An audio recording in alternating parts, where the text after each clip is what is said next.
Hi there. So I want to tell you a little bit about my experience of statistics in the real world, especially as we get into descriptive statistics and numerical statistics, because it really influences the way I teach it. And what happened was, right after I got my master's degree, I got a job at Saturn Corporation, which was then a subsidiary of General Motors.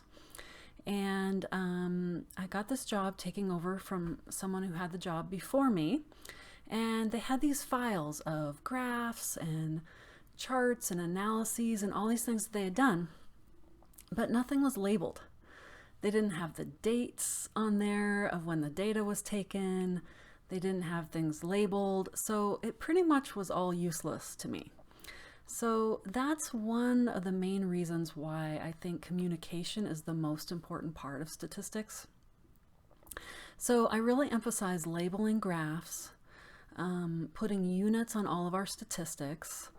Another thing I experienced was that people don't really understand statistics. So we really can't assume that anyone understands what we're talking about. But when we make things concrete by putting units on all of our numbers and adding the context into our writing, then that really helps people understand.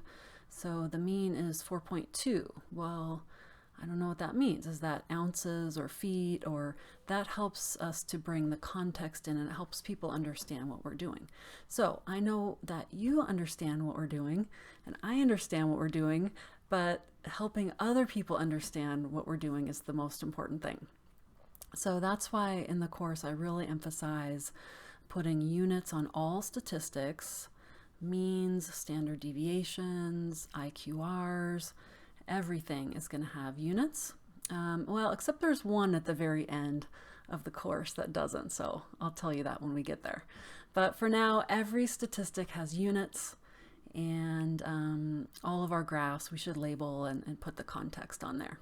Okay, so I just wanted to give you a little preview of this section, this module, and I will see you soon. Bye-bye.